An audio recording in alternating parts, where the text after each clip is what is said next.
Right. Pranam sir. Namaskar. Lots of you must be wondering what the hell am I Hello. doing here. Now, when Pradeep Gua, he's sitting right here, he said, we want you to be in this conversation. I said, you must be kidding. And he said, no, I'm serious. You have to do it. So I said, I will do it, but what are you calling the session? Sadhu or Shaitan? Could have been appropriate.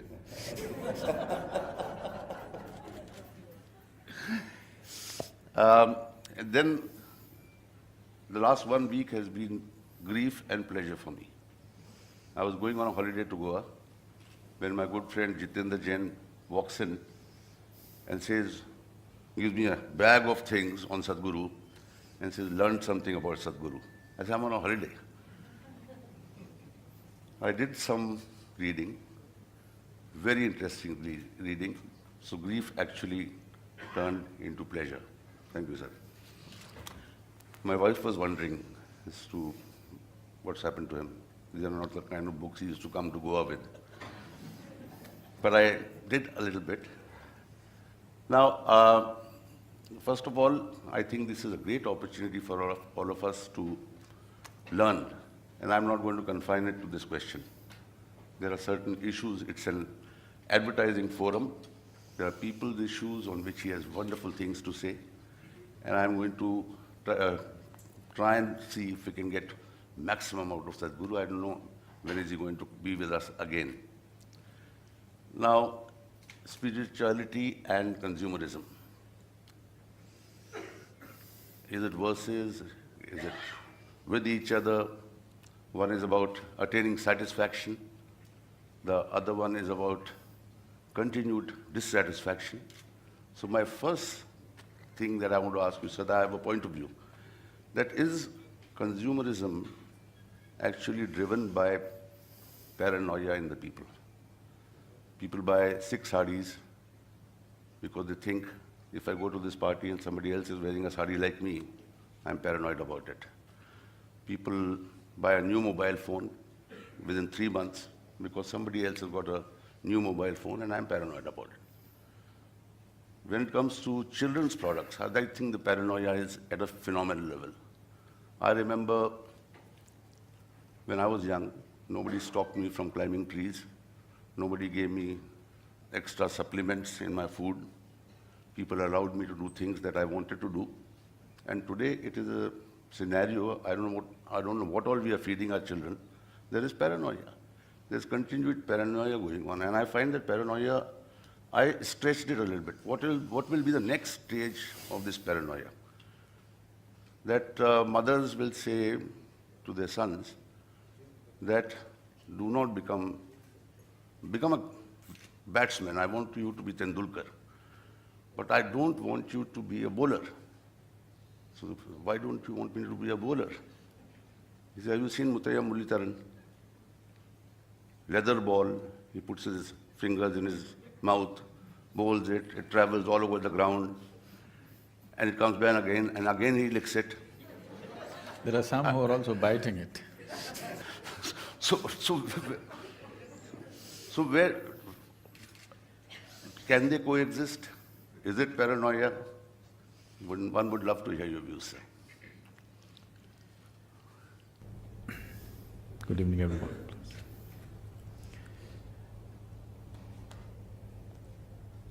Any kind of ism, consumerism or whatever kind, any kind of ism will lead to a certain mindlessness. So mindless consumerism is definitely not towards human well-being.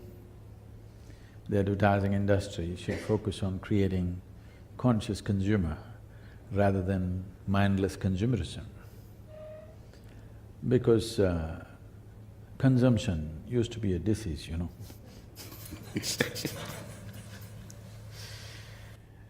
So even now it's a kind of an ailment. That is, we will not do… in our lives we will not do what's needed. We will do what is expected from somebody. This means your life completely derails. People who expect whatever they expect out of you, they themselves do not know a damn thing about their lives. To fulfill their expectations, if you live, obviously you will completely go off the track. So I feel the industry should focus on creating a more conscious consumer and a more conscious every kind. Ism means a certain mindlessness, simply doing something. Once this sets into a society, a mindless society will go in cycles, not really getting anywhere. Nothing profound will live in that society. Everything becomes profane. Right now, we are rapidly trying to go there. This is a nation, this is a culture where every aspect of life, simple or otherwise, everything had a deeper rooting, everything had always a deeper meaning. Simple things, how to sit, how to stand, how to eat, everything always had a deeper connotation. Because of this, no matter what kind of rigors outside situation offered us in the form of invasions, in the form of exterminations of certain kind, famines, whatever came, the spirit of India lived on undisturbed because of a very deep rooting. If you take away this deeper rooting in a human being and make him very, somebody who lives out of a mall, these people will get shattered very easily. You must understand this. Till recently, till last 20 years I would say, the number of people who are psychologically deranged in this country is extremely low. I know there are a whole lot of argument and debates, oh, that is because it's not recorded, that is because it is not documented. That is also a fact, undeniably it is there. But still, for 1 billion people, how many people are psychologically deranged is extremely small, simply because of this more deeper rooting into every simple thing has a deeper meaning and a deeper possibility. Today, because he brought up the issue of women and children and whatever, the statistics say that 42% of women in United States of America over 45 years of age are all on antidepressants. If you take away a few medical formulations from the market, half the population will go crazy, that's what it means. That's not a healthy society. In many ways, that is a product of mindless consumerism. That is. After having seen that happening to one society, if we do not learn from that, we for sure mindless. Whatever kind of ism you follow, ism means mindlessness. It's very important that human societies function out of their intelligence, not just out of external tendencies that are going on right now. They will come and go. There will be a certain segment of society which does that, but pushing the larger segment of society into that kind of a mode clearly shows we are not interested in the well-being of human beings. We just want to sell something at any cost. And above all, if you go by consumerism, the only way you can sustain this is you're determined to keep one half of the population in abject poverty. Because if 7.2 billion people who live on this planet have to have a life in terms of consumerism, an average American citizen has, the Living Earth statistics says that we need 4.5 planets to sustain this. We only have half a planet left, one half is already taken. With half a planet, you're marketing for 4.5 planets. This is a dangerous process. The only way you can do this is one half of the population should be kept in abject poverty so that others can go in consumerism binge.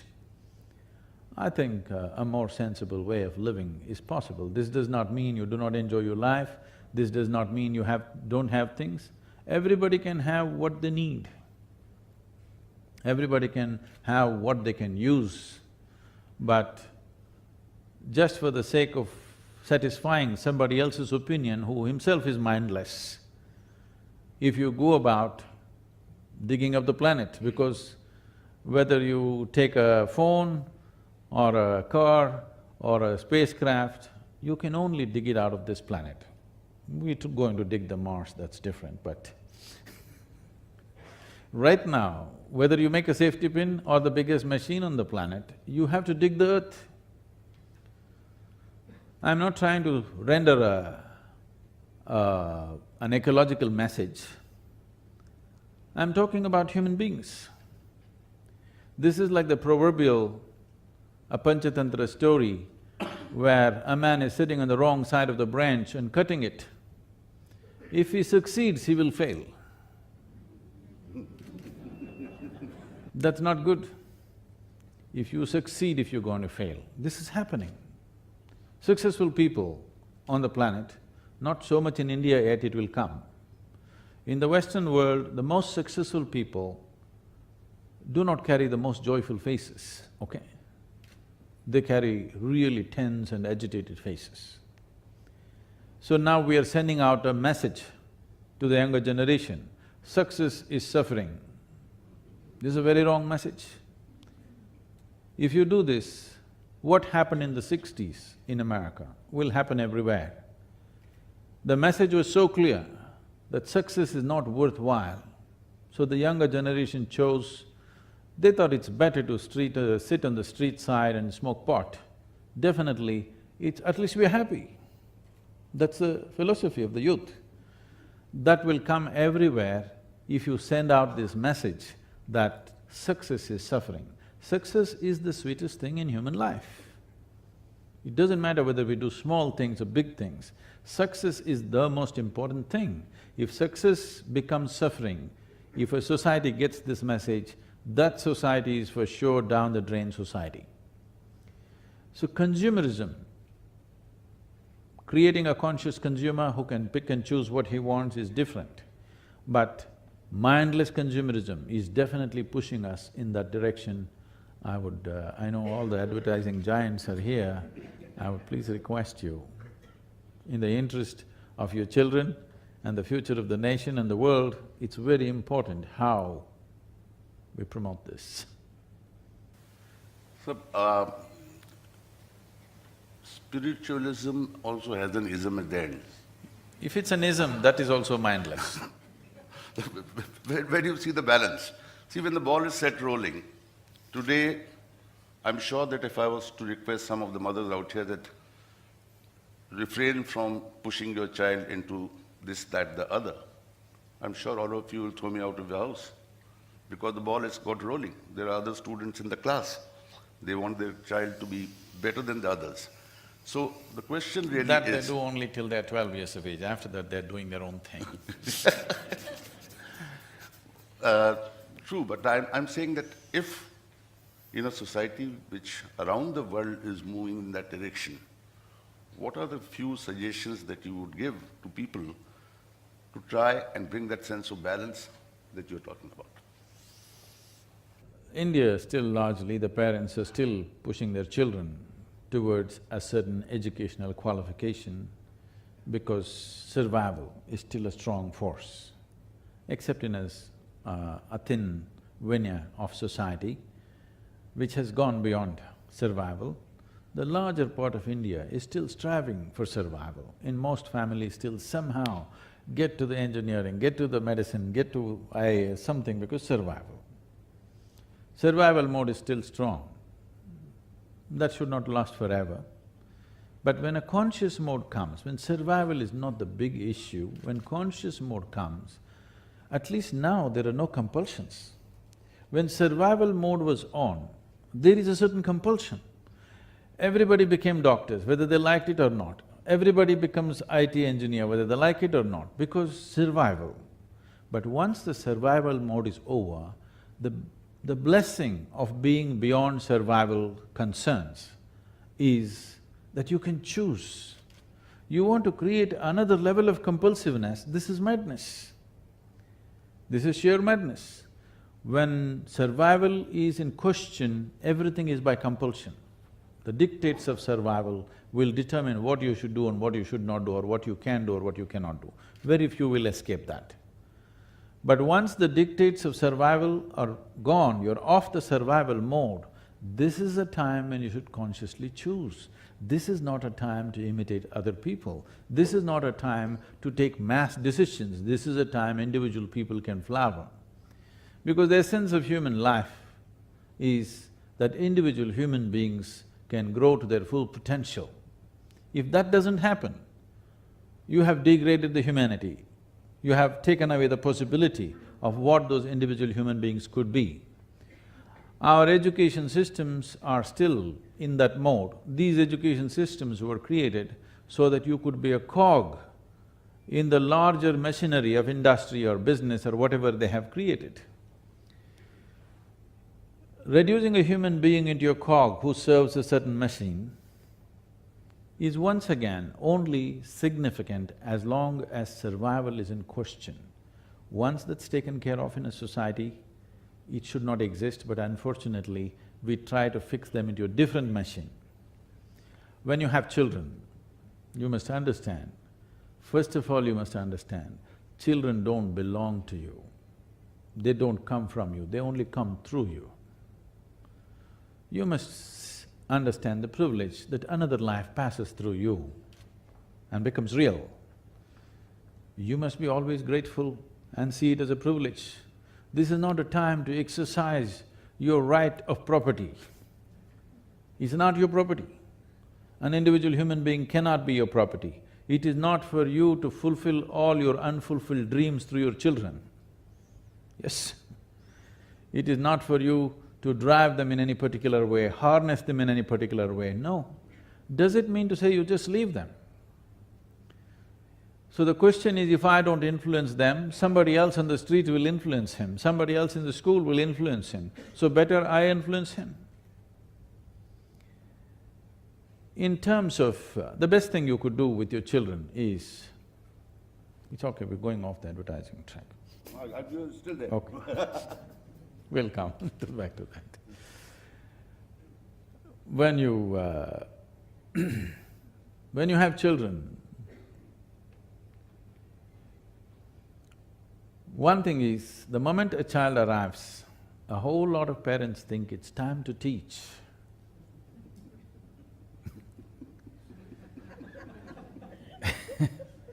I want to ask you a simple question.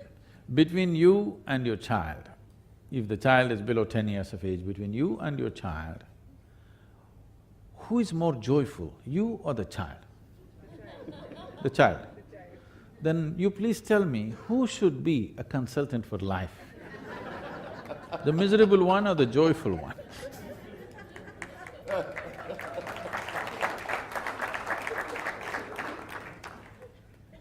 So in the process of so-called growing up, people have become so rigid, they smile once in 5 days.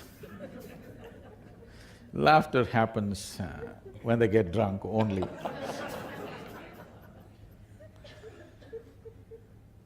Only drunken laughter you hear, you don't hear simple, joyful laughter in many places. So they have become like this. When a child comes unknowingly, without knowing why, you laugh, you crawl under the sofa, you do this and that, you learn to throw a ball properly. You do things which concern life, which you would have never done by yourself, simply because this bundle of joy has arrived in your family, and it's a privilege. It's not for you to shape it and twist it and make it like you or not make it like you. Your business is only to protect it from every influence. This is the best thing you can do.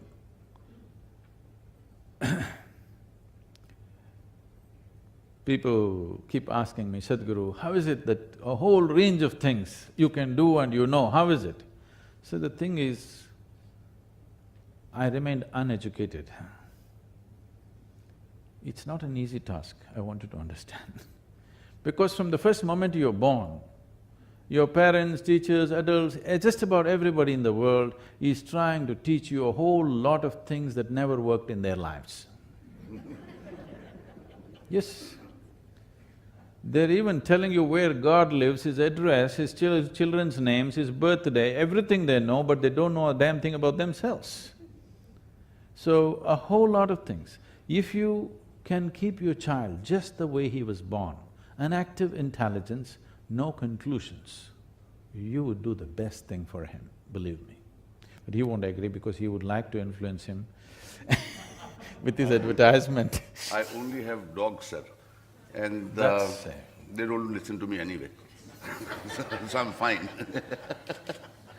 You spoke about survival. Now there's a very difficult thing, where do you draw the line between survival and consumerism? Like for instance, in our country, there's a whole lot of emerging rural middle class. Where do they draw the line? They're looking at you, they're looking at your cards. So where do you draw the line? What is survival? I think it was survival when a man lived in a cave. Then he wanted some more air, so he made a window. Then slowly he made a garden. Then he made bedrooms and bathrooms. Where does it end? Now, do you call it consumerism, or do you call it betterment of lifestyle, or where does it stop? I don't know. See, right now our standards have become like this.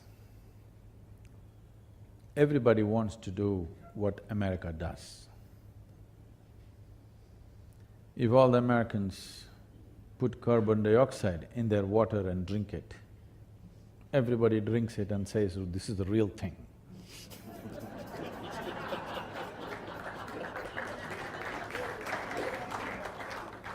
Even a kindergarten child knows this body does well with oxygen, not with carbon dioxide.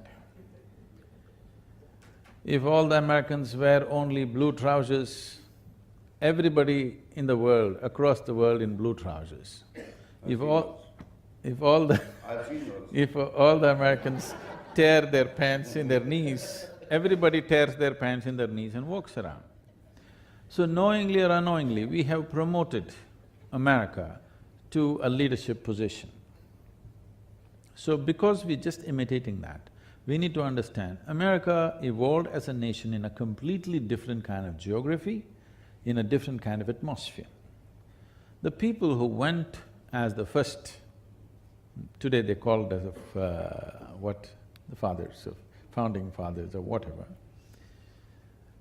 these were not the elite of United Kingdom, these were not the most educated, people who were treated very badly, segregated in many ways, who could not have a good life here, risk their lives to go across the oceans. It's not like today, a few hundred years ago, going across Atlantic is as good as leaving the world. People took that risk because the life here was so bad and so without possibility. So when these people went, the first thing is they saw a lush, limitless land. For somebody who lived on a small island, America, North America is a limitless amount of land.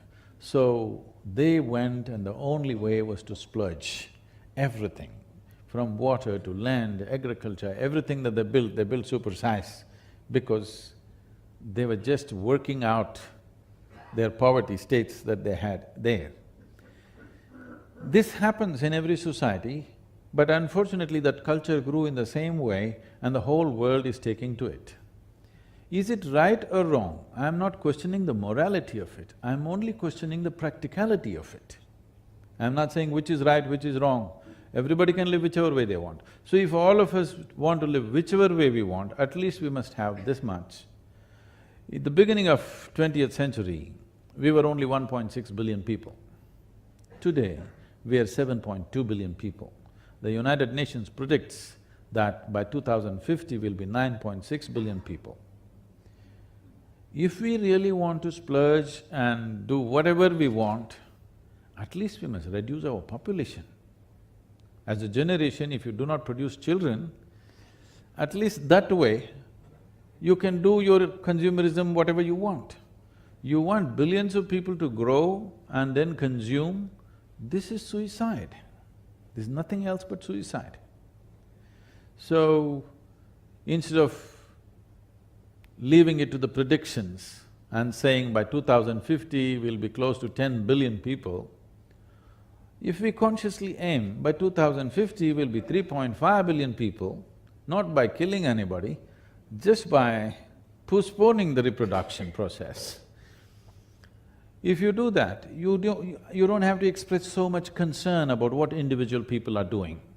And another thing is, if people are there is more space in the world, the need to imitate somebody will be much less.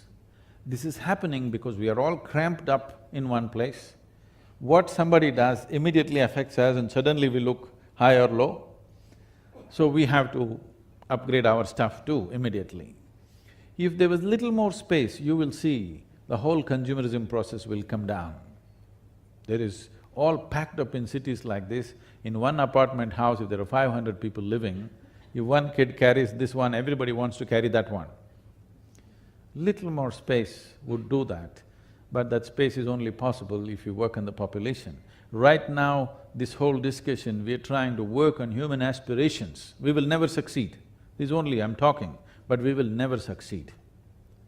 You cannot control human aspirations, but you can control human populations, for sure.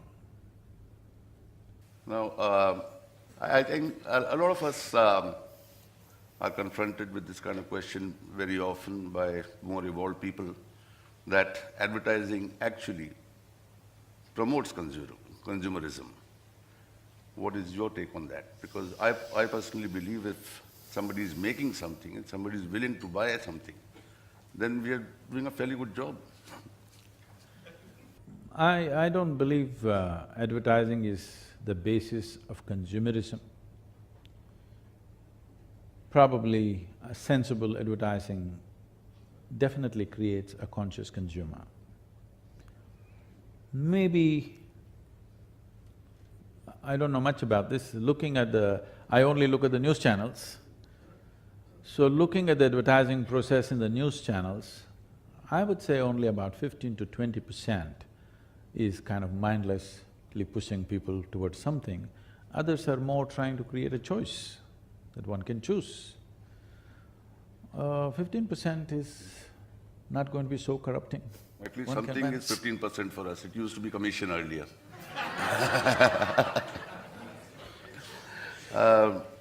Now coming to advertising, you are a master communicator yourself, and I think it's our opportunity for you, for us to hear your views, because you actually don't even have a physical product, and yet there are millions who are running after you to know you're a master communicator.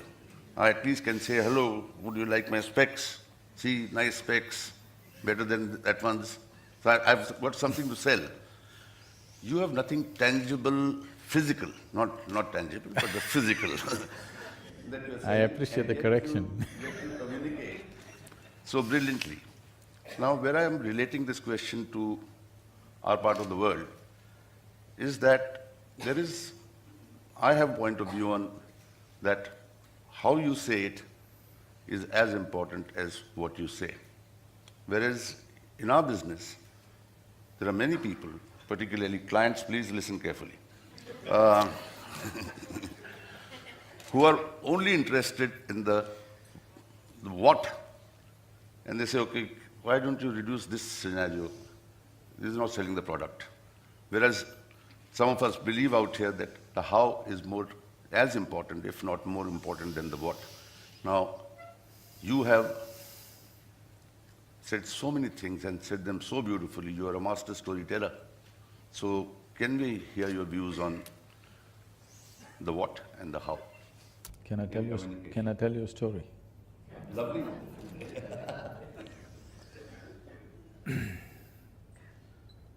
Shankaran Pillai. I had been warned.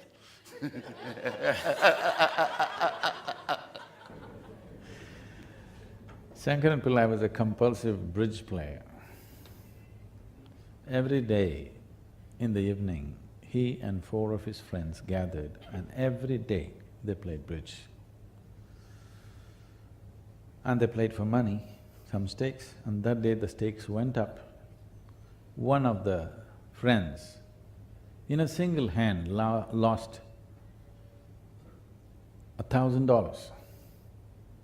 And in 2 minutes, he clutched his heart, had a heart attack, fell there, right there and died. So all the remaining 4 friends stood up. They played the game standing, out of respect for the departed friend. Then after the game was over, now somebody has to convey this news to his wife. So, nobody wanted to do this, so they picked lots. And then Shankaran Pillai got the thing. They picked the cards and he got it, so he had to go. They said, see, you have to do this well. You have to do this really discreetly. This is not like you just go and say, your husband is dead. You cannot say that. You have to say it properly. Shankaran Pillai said, don't worry, I'm really discretion itself. I'm the embodiment of discretion. You don't worry about me. So he went home and knocked on the door. The wife came and she opened the door with the security chain and asked, what? Aggressive. He said, you know, I'm a friend of your husband. All the more, what?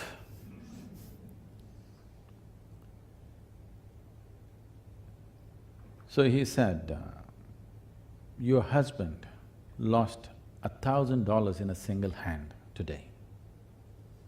She screamed at him, ask him to drop dead. I will convey the message to him.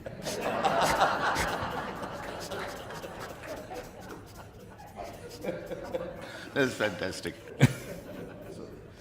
So now, how you say it is most important.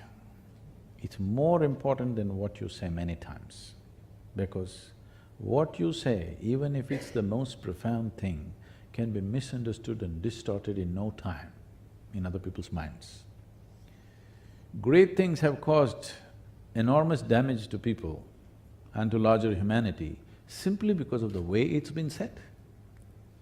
The religions of the world have caused much damage to humanity, much bloodshed and much pain, more pain than anything else on the planet probably, simply because of the way it's been said.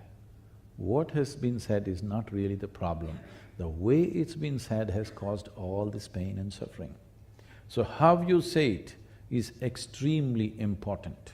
First of all, we need to understand, when we say something, if you speak, whether you're in the advertising business or otherwise, if you speak, you must… if you make it this way, that your speech is about the people or the person that you're talking to right now, it's not about you. If you are a compulsive speaker, that you must speak, then it's a different kind of ailment. But if you say, I'm communicating, what does it mean? It's about the person, the way they get it, not about the way I say it. The way they're going to get it is most important. So if you understand this one thing, whenever you speak, it is always about the person who is sitting in front of you, it's not about you, then you will say it well. I wanted to hear it from you, but they don't listen to me. That brings me to… on the how. In our business, how is actually the area of emotions, and the product is the area of practical. I've actually read something. If tears of love, joy and ecstasy have not washed your cheeks, you are yet to taste life.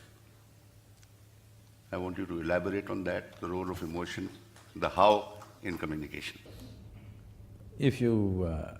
right now, if you're walking out of the hall and if you see somebody standing there, tears coming, the normal conclusion in a society like this would be, maybe they're suffering something, some pain, some suffering. Tears and pain have gotten too linked up in most societies. Tears have nothing to do with pain. If any experience of life becomes truly intense, tears will come. But for most human beings, the deepest experience that they have is pain. So they have linked pain and tears together. If you become very joyful, tears will come. If you become very loving, tears will come. Ecstasy will bring tears. Even anger brings tears. Shame brings tears. If anything crosses a certain level of intensity of experience, if you just look at something, if a visual image without any emotion is very intense, tears will come. It is not necessary there must be an emotion behind it. It is the intensity which brings tears. If you have not known life in its as much intensity as possible, if life has not overwhelmed you, what the hell, what are you doing here? If life and the process of life does not overwhelm you, why are we alive, really? If aliveness has touched you, you will see, if you sit in a certain state of meditativeness, just the peacefulness, if you sit for 2 hours, it'll be just going. It is not because of any emotion, just the intensity of peacefulness. But for most people, their love, their joy, their peacefulness is never so intense, but their pain is intense. If you just prick yourself with a pin, it goes to the core. But the joy and other things never touch like that because that is how people have structured themselves. This is what needs to change. Are you here to experience life or are you here to avoid life? This is a question.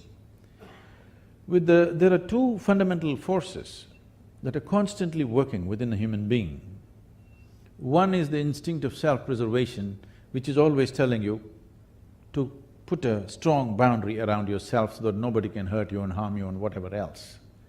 Another is constantly wanting to expand. Every human being wants to expand limitlessly. They may not admit it right now. They say just one more thing, if it happens, everything will be fine. If that one thing happens, there'll always be one more thing and one more thing. They believe in going towards the infinite in installments. Approaching the infinite in installments is a hopeless method. It is never going to happen. You cannot count 1, 2, 3, 4, 5 and one day say it's infinite. Such a possibility does not arise. If you want to approach the infinite, you must give up the 1, 2, 3, 4, 5. But the security of 1, 2, 3, 4, 5 keeps people like this.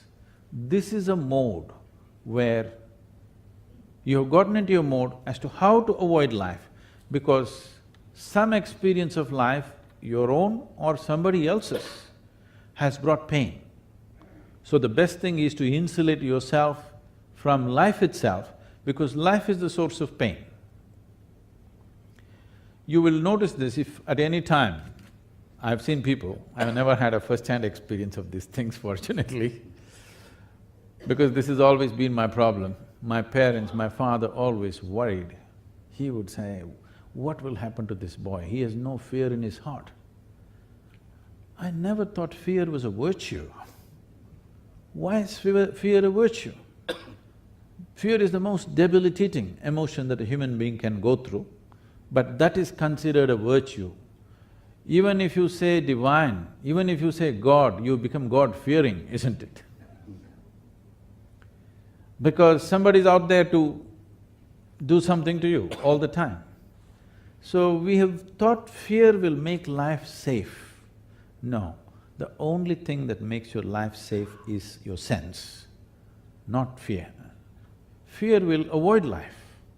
If you become fearful, the first thing that happens to you is you become breathless because the boundary that you have established is so effective now, even to breathe, it becomes difficult. You're in a cubicle where you cannot breathe by yourself. The first sign of paranoia is always breathlessness because if you have to live, you have to transact. What the tree exhales, you must inhale. What you exhale, the tree must inhale. The person, maybe your mother-in-law is sitting next to you, you hate her, but what she exhales, you must inhale. Otherwise, it's not going to work. These boundaries are there only in your psychological space. The life space is not like that. Today, modern physics is telling you, as you sit here, every subatomic particle in this body is reverberating with everything else in the cosmos. It is no more a philosophy, it is an established science. And this is something that we have always known. When we utter the word yoga, because most of the yoga that you're seeing today in India is a rebound from the American coast. So yoga means contorting your body in some impossible physical posture. No, the word yoga means union. You experientially know that this existence is happening as one whole enormous process. So there's one dimension of you which is instinct of self-preservation, which wants to draw boundaries, another dimension wants to limitlessly expand. Are these two things against each other, contradict each other? No. One is concerned with the physicality, the other is concerned with the remaining part of who you are, whatever that is. Only the physical needs a boundary. In fact, the fundamentals of physicality is a defined boundary. You can call this a physical body only because it has a boundary. If I remove the boundaries of this body, you cannot call it physical anymore, because the fundamental and the basis of physicality is a defined boundary. But there is something within you which is always longing to be little more than who you are right now, yes or no? Whoever you may be, how much ever you might have achieved, you want to be little more than who you are right now. Your currencies may be different. One person may be looking for fame, another person may be looking for money, another person for wealth, love, knowledge, whatever. But everybody wants to be something more. If that something more happens, something more. I'm asking, how much more would settle you for good? If you understand that the only way you can settle this is, this does not want something more, it wants it all. If you want to have all, it can't be physical in nature. So if you realize this, and if your experience of life transcends the limitations of the physical, now suddenly all is yours, because it is the boundary which made you feel that you have to conquer that. Either you can conquer that or you can dissolve into it. Conquering the cosmos is a stupid idea, isn't it? Dissolving into the cosmos is a practical idea. So this is what yoga meant. If this happens in the inner experience of the human being, that you feel limitless within yourself, then you don't have to worry about what is the advertising message. Consumerism, no, everybody will do what they think is needed. Nothing more, nothing less. Every human being should do what is needed for his individual life. Nothing more, nothing less. If you do less, that means you will be inefficient. If you do more, the excess is also leading to inefficiency. You will not realize the full potential of who you are. So the intensity of experience comes within you only when you address the longing to expand. If you address the self-preservation mode, it will shut off everything. The only tears you will know is of pain, suffering, fear, agitation, frustration. But if you empower the other dimension of nature within you, one dimension of nature is trying to put a wall around yourself, another wants to go limitless. Only when you touch that, only when your life is carried by that dimension of nature within you, you will see every leaf, every flower, an ant can bring tears to you. I must tell you this. Okay?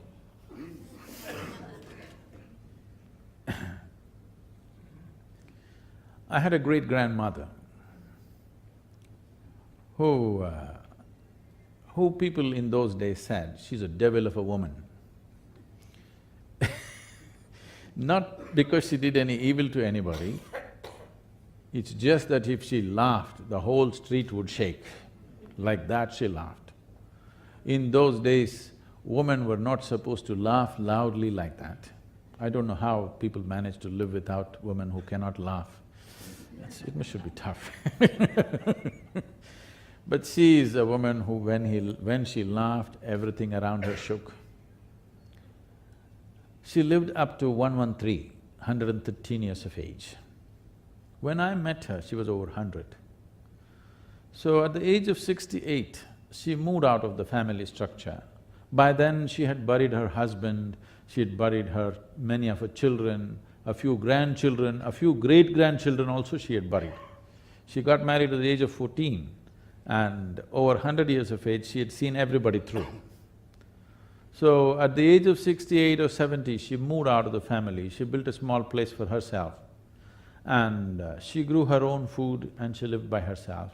When we went there to the ancestral home in the summer vacation, she always came. And I kind of hit it off with her in a certain way because she was special. I did not know what was special about her, I was just 4 or 5 years of age.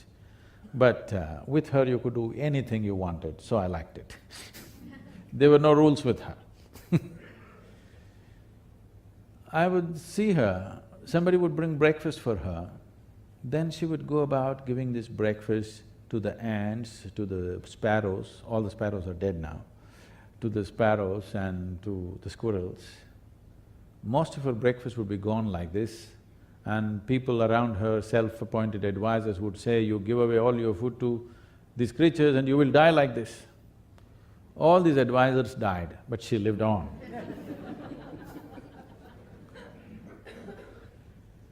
Many times I've seen her, she would just put this food to all these ants and the ants will be all eating. She would be just sitting there with tears streaking down her cheeks. And if somebody comes and reminds her, why don't you eat? She would say, I'm full. I thought she's really emotional about these ants. It took me another 25 years or 20 years to come to this experience where how if you're truly connected, you could be just nourished by anything and everything around you, it's not necessarily by consumption. So consumerism is not the way you connect with the existence, consumerism is not the way you experience life in its full depth and dimension. It is by inclusion that you know this. So right now, the most, what to say, rudimentary form of inclusion is to shop. Okay? Shopping is the most… what is not yours, you make it yours This seems to fulfill something for a moment, after some time, it's once again the same thing. It is not a question of morality at all. This is a question of, am I here to somehow avoid life, or am I here to experience and know life in its fullest depth and dimension? When I say life, at least this piece of life, if you cannot know the whole cosmos, it doesn't matter. Before you fall dead, at least this piece of life you must know in its entirety, otherwise you're a wasted life, isn't it?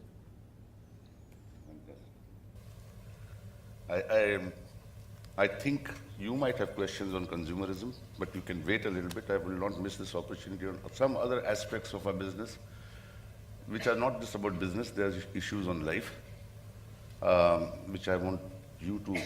One of the things that I keep hearing from very young people, 25, 30-year-old, I'm too stressed out. Now, even the 12-year-olds are saying. Sorry? 12-year-olds are saying. Yeah. And here also I've got a quote of yours. You found it? Second one. Stress is not in the job. Stress is your inability to manage your mind, emotions and life energies.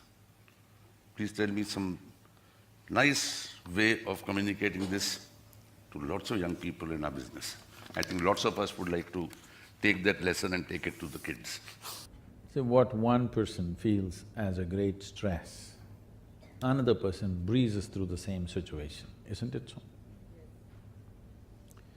Today in the country, you look at the chaprasi, he's stressed. because there's no promotion in the job, okay? He wants to move from Bandra to Malabar Hill, promotion, sweeping a different street. He is very stressed to sweep his patch of the street, not even the whole street. We can go like this, right at top job, the Prime Minister. In between the chaprasi and the Prime Minister, just about everybody, including a school-going child, is experiencing stress. Or in other words, what they're saying is, the statement is, life is stress. When I first went to United States a few years ago, wherever I went, people were talking about stress management. I could not understand. Because in my perception, we will manage things which are precious to us. Our family, our business, our wealth, our money, whatever else, whatever is precious to us. Why would anybody want to manage stress? This is something I couldn't figure, it took me some time. It took me some time to understand that these people have made a conclusion that stress is a part of their life. Stress is not a part of your life. As the quote you read out said, if you knew how to keep your mind, for example, if your mind took instructions from you, if your mind just does whatever you want, would you keep it stressful or blissful? It's a question for all of you. If your mind took instructions from you, would you keep it stressful or blissful? Blissful. That's your choice. You must make the choice. I'm going to bless you right now. It's very important you make the choice. The problem is most people have not made the choice. They have not made a clear choice. So if the mind was taking instructions, you would keep it blissful, well, you have the answer. Your mind is not taking instructions from you. Then who is it taking instructions from? Maybe your company is influencing them. Maybe somebody else. Just about anybody can mess up your mind. It doesn't take instructions from you, it is in a compulsive state of reaction. It is not in a conscious state of action, it is in a compulsive state of reaction. Because your mind doesn't take instructions from you, it feels like such a great threat even to have a mind, that people are talking, you must become a no mind. Or slosh yourself with some chemical and be out for some time. All these things are simply because mind is not working for you, it's working against you. Any kind of suffering, stressfulness, anxiety, anger, it doesn't matter what you call it, these are all different states of unpleasantness in your mind. Any kind of unpleasantness in your mind means your own intelligence is working against you. There is an evolutionary reason for this. You know, Charles Darwin told you, you were a monkey at one time. This is not my statement, okay? I'll accept it from you. No, I did not say that. Darwin told you, you were a monkey and then you became a man and all this stuff. We know evolutionary process has happened on this planet. For a goat to become a giraffe, it took so many million years. For a pig to become an elephant, it took many million years. But for a monkey to become a human being, it happened too quickly. Yes, to a point. Whenever he doesn't like something, he laughs it out. You said laughter. It's better.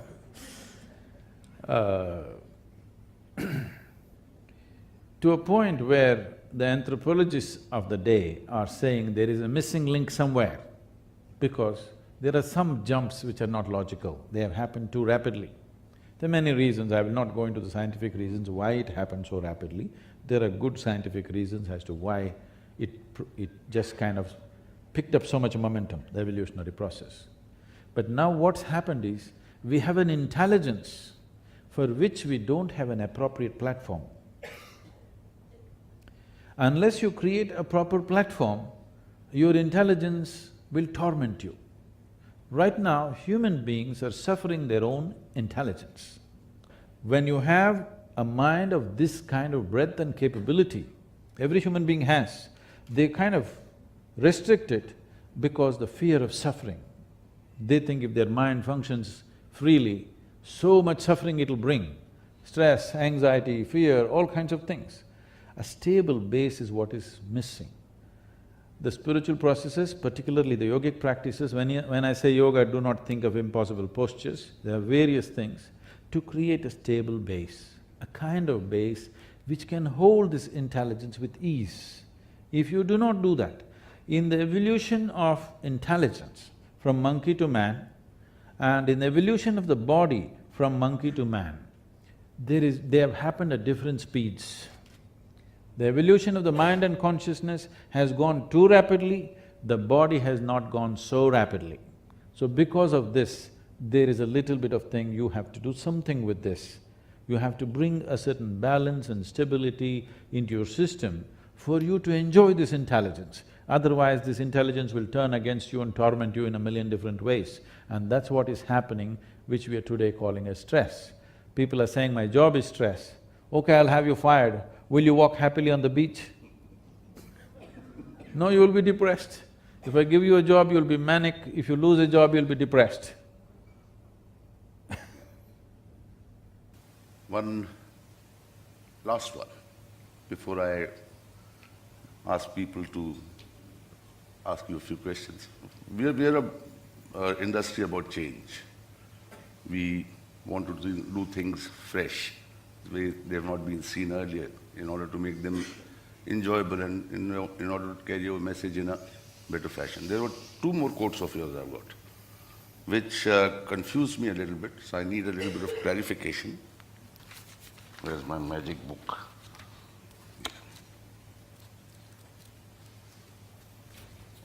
One of them says, optimists hallucinate, pessimists get depressed.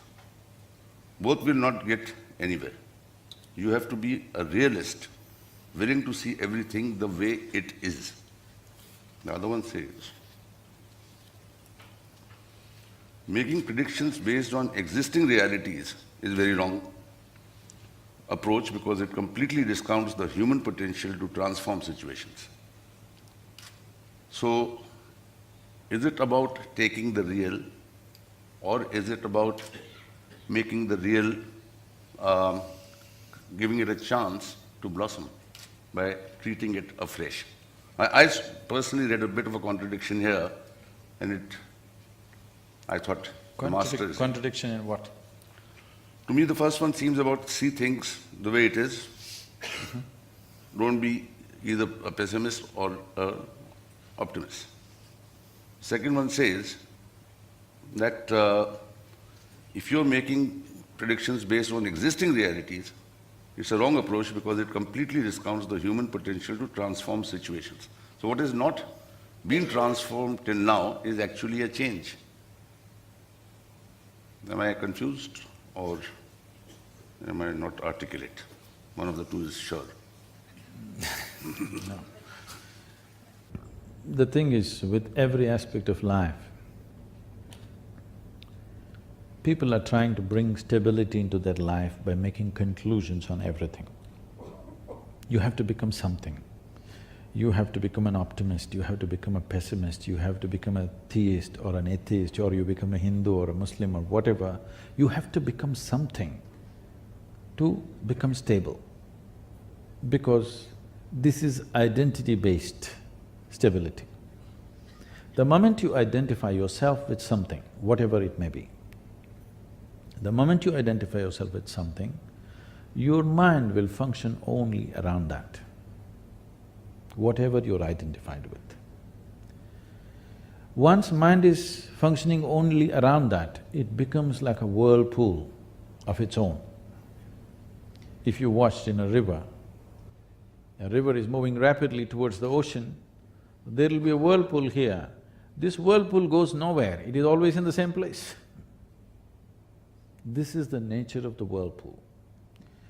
So the moment you identify yourself with something that you are not, when I say something that you are not, the very physical body that you carry is an accumulated body, isn't it? It is a piece of the planet that you gathered slowly over a period of time. You must get this now.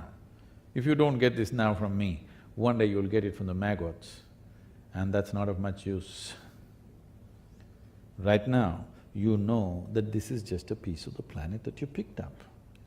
If you get identified with this, your mind functions only around this. This body is everything. Because this body is everything, whatever concerns this body, all those bodies become something. This is the bane of our country right now. This is a Dhritarashtra syndrome. You remember? So basically what you're saying is that it is… you have to take things as they exist, but you have to use your imagination to… This is what I'm saying. Don't draw a conclusion. Conclusion is death, isn't it? Awareness is life. I am an optimist means tomorrow is going to be a great day. Pessimist means tomorrow there may be a lot of trouble, tomorrow this may happen, that may happen. But the reality is, tomorrow has not come, so you don't know what the hell it's going to be. We will plan for tomorrow, but you really don't know what it is, isn't it? Yes or no? It doesn't matter how many predictions you have, how much guesswork you have, still you do not know what tomorrow is. You do not know what next 5 minutes is, isn't it? So reality of life is just this. We have a whole lot of ideas based on the past experience of life. They may go well in a few times, but there's always a possibility something else could happen, always. That is the reality of life. If you make a conclusion that this is the way it's going to be, you miss the experience of life because you concluded. All these conclusions are because one way or the other, we want to take away the uncertainty of life. We want to conclude.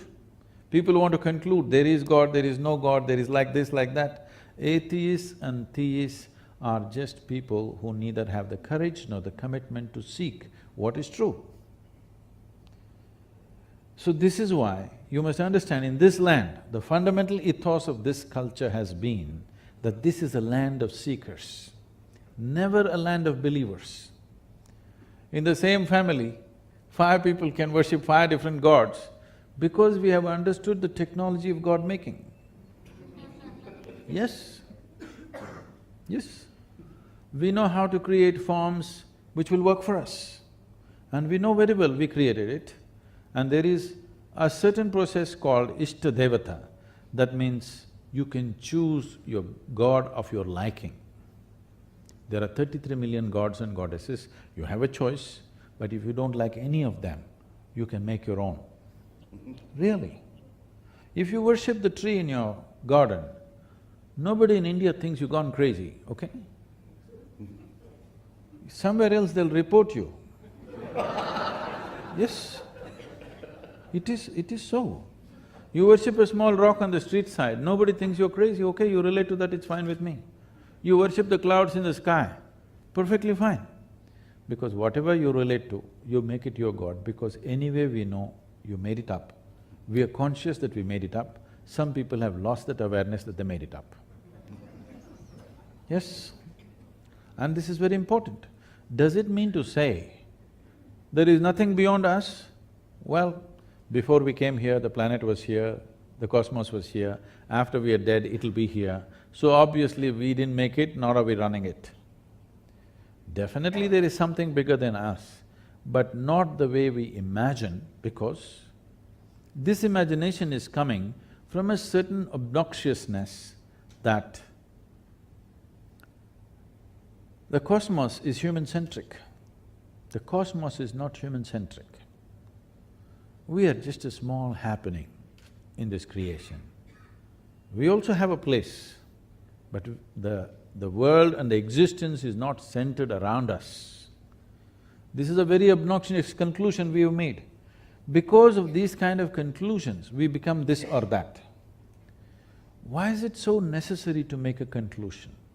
because our well-being is not coming from our awareness, our well-being is coming from conclusions that we have made. It gives us a certain sense of certainty that I belong to this party or that party.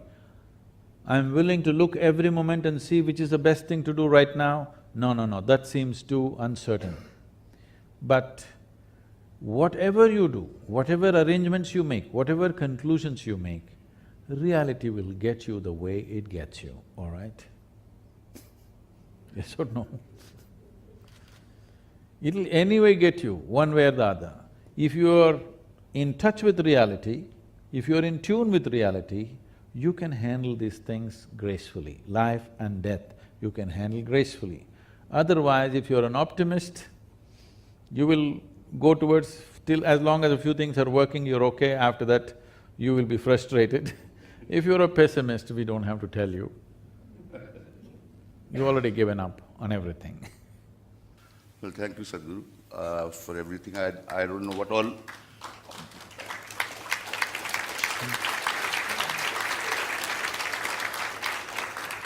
I have personally heard a lot of things, read and tried to understand between the lines. There's lots of good things for me. I hope they were there for you too. And I have a great achievement. I have got you guys 85% green check on advertising's role on consumerism from the Sadguru himself. The rest 15% is open for questions. I'm saying if you are spiritually inclined, you cannot be a consumerist, is the point I'm getting. Is that what I should read out of this? I don't think so. I don't think that's what you said. That's definitely not what I said. Now, first of all, there is no something called spiritualist, okay? Okay, spiritually inclined. What does being spiritually inclined mean? Is it true that your body, when you were born, it was only this much and slowly you gathered it? Is it true? Why is it so difficult to say yes? Yes. So you gathered this body. What you call as your mind this is an accumulation of the food that you've eaten. What you call as your mind is an accumulation of the impressions that you have taken in from whatever exposure you have in the world. So your body is an accumulation, your mind is an accumulation. Whatever you accumulate, at the most you can claim it is mine. If you say it is me, it amounts to insanity. Suppose I suddenly pick up this vessel and say, this is my vessel, they will think, oh, Sadhguru's got some problem with the vessel.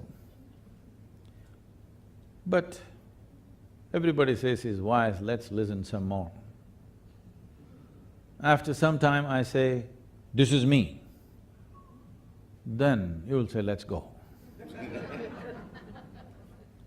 This, unfortunately, you're doing every day. The food that you eat appears on your plate, you say, this is my food. You eat it and say, this is me. This is a socially accepted level of insanity, okay? Yes, it's socially accepted, but if you believe something that is not you as yourself, it amounts to insanity, isn't it? Even medically, you will qualify. Now, consumerism or becoming a consumerist, there is no such thing. You must only consume what you can digest, not only physically, in every other way. If you consume more than what you can handle, it will only lead to destruction. This you know very well with your body, but that is the same thing true with everything. So this consumerism means, instead of human consciousness directing the human commerce activity, right now we are letting commerce direct human consciousness.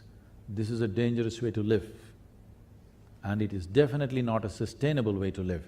I'm not only saying ecologically, even as human beings, we will not be able to sustain our basic human nature if we go this way for too long. Right now, a few people are trying to push, but you must understand, a whole lot of people, I'm sure it is true in this hall and everywhere, the moment the advertisements come, they switch it off and go and attend to their this and that. Yes? A few things they may watch, rest of it, people will try to avoid because it has become a certain onslaught of you must do this, you must do that. It is only initially it is working, after that, people will only see what they want to see, what they need. They're not going to watch everything and get excited about it. That's not true. That is only true with a certain juvenile mind. Everybody else will see only what they want to see. You're advertising Rolls-Royce, a whole lot of people may see, okay, it's a beautiful car, but they never think, I must get a Rolls-Royce. A whole lot of people will not think. There are very few people, a certain segment of people who will drool, oh, I wish I had it. Not everybody else. A whole lot of people think it's an impractical car to buy. They'll buy something else, what is suitable for their life and their lifestyle and everything else. So what I'm saying is, this thing about somebody is a consumerist, somebody is a spiritual person, there is no such thing. What you have right now as a body and mind, both accumulated. If you accumulated all this, what you accumulate cannot be you, isn't it? By any standards, what you accumulate at the most can be yours, it cannot be you. So if you accumulate this much body and this much mind, there must be something more fundamental about you, which is beyond this body and this mind. If you touch that, we say you're spiritual. Once you're spiritual, your consumption becomes conscious.